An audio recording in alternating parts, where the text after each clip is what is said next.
Palitan ko yung ano, yung video editing PC ng case. Anong case ba palit natin? Tama. Ito. Okay naman yung case ha.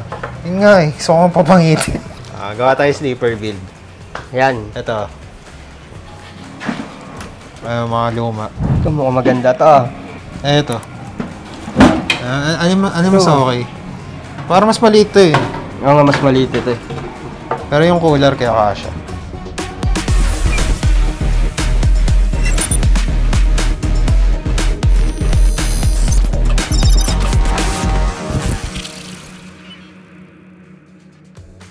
So yun, kasha naman yung GPU. Kasha naman yung GPU. Okay, welcome CompuPeeps. So ngayon nagbabala kaming gumawa ng sleeper build. So basically ito yung ano namin, yung video editing PC namin ngayon. So ito kasi yung pinakamalakas naming system ngayon dito sa shop kasi wala pa kami ng bagong parts. So ito muna yung gagamitin namin for the sleeper build. So ano nga ba yung sleeper build? So yun yung ano, hindi ganun ka bago or hindi ganun ka ganda yung casing. So tulad sa kotse, yung pwedeng luma yung itsura niya, ganun.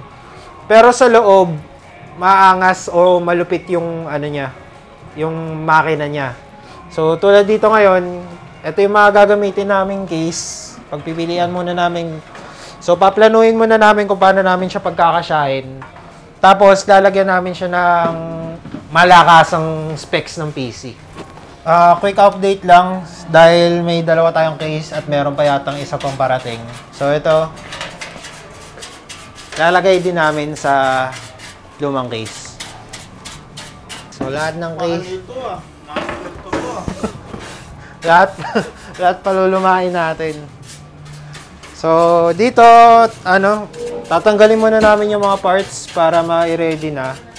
Tapos yung mga case, ready na rin namin. So yung mga iga-grinder or kung ano man matatanggaling rivet para mapinturahan din namin isa-isa yung mga ano. Saka yung clearance niya, hindi masyadong kasya yung isa eh. Laki yung cooler eh. So ayun, habang magbabaklas kami ng mga parts dito, pasa muna namin yung case sa baba para ma-grinder, saka matanggalan ng mga rivet. Ito tatanggalin. Ito, di ba kailangan tanggalin natin? Ito. Oh, nakadugtong din siya dito. So, i-grinder talaga dito. Ito pati sa ilalim, di ba? Ito rin. Oh, ito ano yan eh. Buo yan dito eh. Parang inangat lang nila. Gagrinder din siya. Ito rin buo to eh. Inangat lang. Kapag pa ganun siya, pwede para sarado dito, no? Tingin mo. Okay nang bukas para may daanan tayo ng mga cable. Ayun nga pala. Cable management din. Balik grinder natin to. Kasi ito pwede to. Ano eh? Para putulin na talaga. Tapos tanggalin lang yung rivet para yung kapit mawala. Game.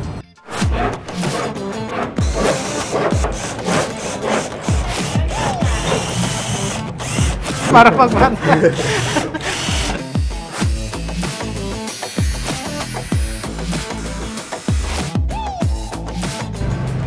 Ano yung ginagawa niyo si Mirano? Ilagay po namin ano, sticker build. Yung pangit yung pero luma yung ako. Yung mga nakikita natin sa sa US yung ginagawa, no? Oo, uso ngayon yan, boss.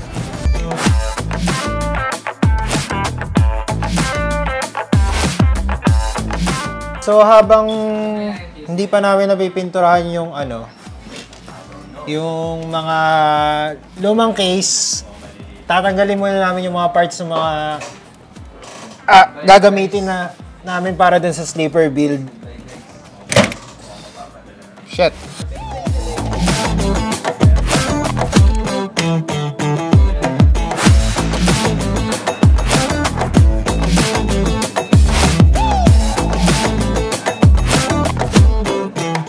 Dahil nga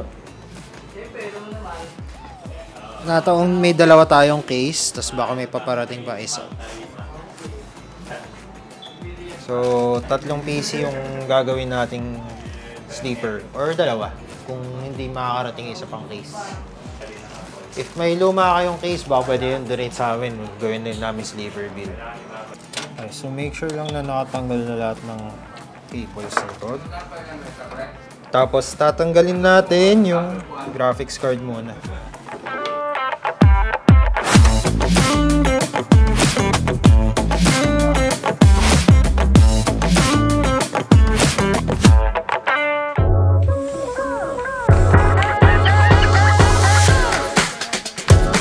Sleeper build. Sleeper build. Yan. Sleeper? Sleeper. Diba? Mas okay. Sleeper ba? Parang ano.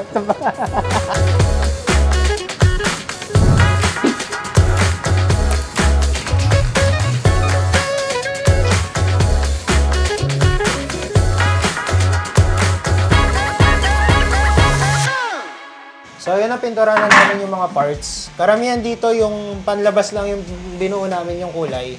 Pero yung mga loob na yan, pininturahan din naman yan ng clear para kahit pa paano, coated silang lahat. Ay, may uka na pala to.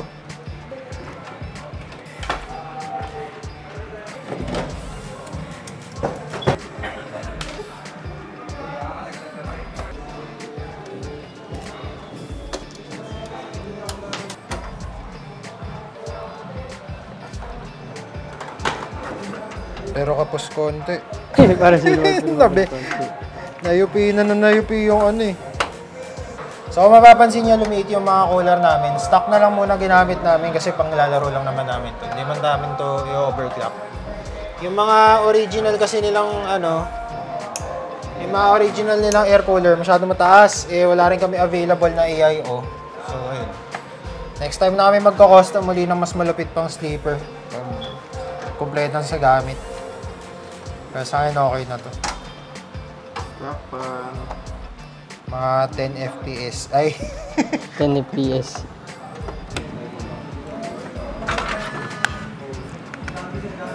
Tanggal muna ulit yung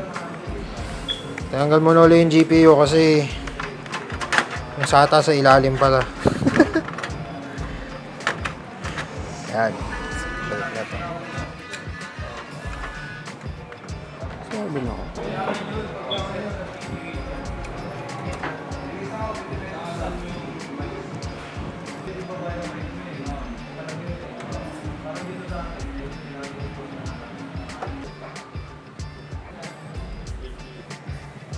Testing natin ha kung bubukas. Hotwire. Kotse. Na hotwire lang. Tingnan nyo kung paano inoon. Tingnan kung paano inoon ha. Power shish.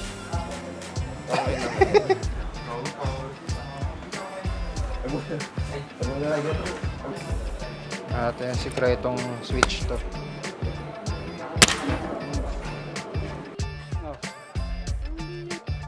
Siyempre, ganun talaga. Ito na lang, ang front cover lalagay natin. Last, then yung backplate.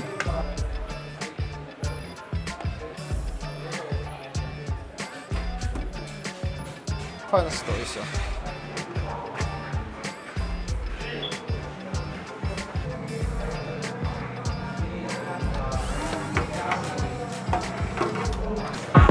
Ito na, montage muna.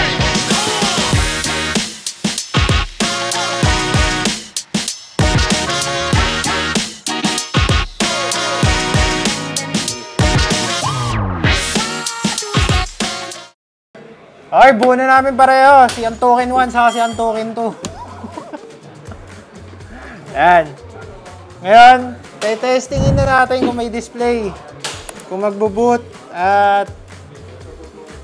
Hindi pa pala. On muna na pala.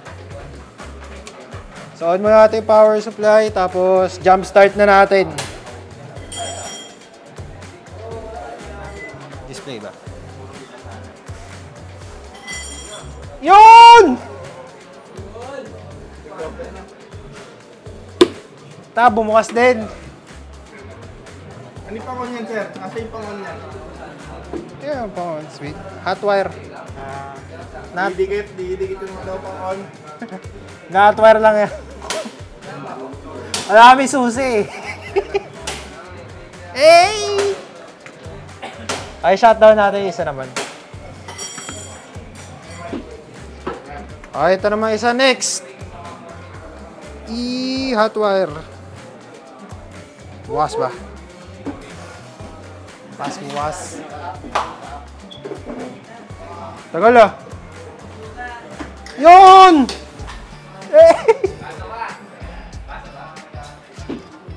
So para mas mukha siyang bulok na bulok, hindi namin kinabit yung power switch.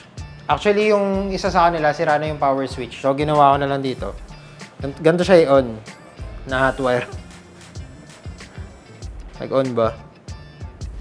Oh, nag-on. Ito rin isa. Ito may switch naman siya, pero para pareho sila mukhang bulok, ginawa ko na lang din ganito.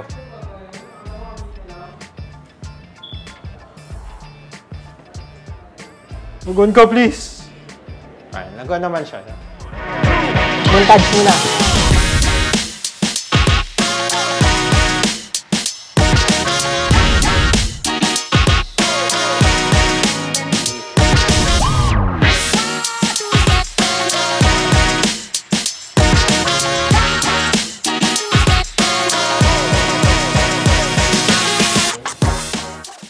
So yun, it was a fun experience pero yun nga, sana siguro next time mas marami na kaming gamit para dito sa mga ganitong klaseng build.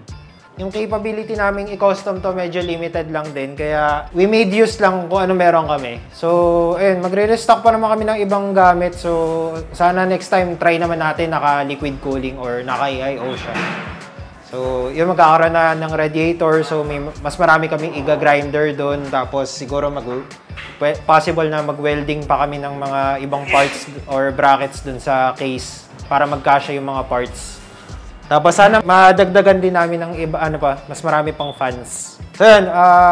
Let us know down below in the comments lang kung may gusto kayo ipatry sa amin na build na pwede namin i-custom. Kung may resources kami para doon, tatry namin. So, we hope you enjoyed this video for our sleeper builds or titawag namin Antukin 1 and Antukin 2. Don't forget to like and subscribe and follow us on our other social media platforms. See you soon. See you next time.